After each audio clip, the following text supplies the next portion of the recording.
Nous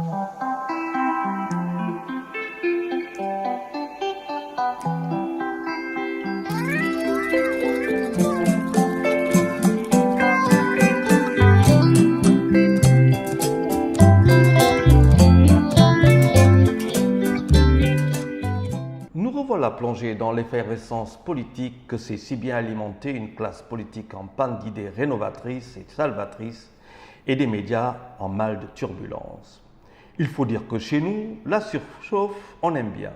Elle vaut la chandelle, surtout quand on sait comment s'y prendre pour se faire entendre et récolter les dividendes. C'est clair, pour les actionnaires de l'entreprise politicienne, les législatives de cette année sont les bienvenues, quand bien même elles seraient les plus chères de l'histoire de notre pays. Qui cracherait sur 350 millions de bulletins à imprimer, du pain béni pour les imprimeries, un marathon électoral pour les votants? Normal que tout ça. Ils sont 49 partis, coalitions de partis et indépendants, à prendre le départ pour une compétition frappant plus par les joutes fratricides qu'elles charrient que par l'offre programmatique que les futurs députés proposent aux populations, comme le fait remarquer, si bien remarqué d'ailleurs, le talentueux journaliste Jean-Pierre Correa dans sa chronique du jour.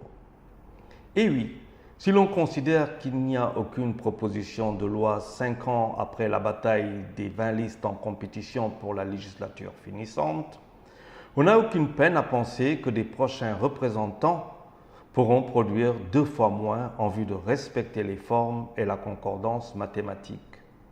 Avant d'en arriver à la campagne électorale dont se délectent les nostalgiques, gageons que des notes vont se faire entendre, particulièrement dans le camp de la majorité. Le maître des lieux aura beau demander aux recalés de respecter sa décision et aux investis de faire profil bas, qu'il ne manquera pas de dissonance. Mimi Touré, deuxième femme sénégalaise à porter des galons de Premier ministre, serait aussi absente de la playlist. Parlera-t-elle pour autant verlan? Rendez-vous est pris le 9 juin pour la publication définitive. Ajoutant ces remous républicains, l'épisode a lieu sale, le frérot du président et l'oncle Timbo. Il n'est plus difficile de se faire une idée de l'ambiance préélectorale qui prévaut déjà à Benno Bokk Yakaar. Bonjour le blues républicain, les frustrations d'alliés, les votes sanctions en perspective. L'obligation pour le gouvernement John d'ancrer l'administration sale dans le dur avant le rendez-vous de 2019 aurait-elle déjà pris du plomb dans les ailes?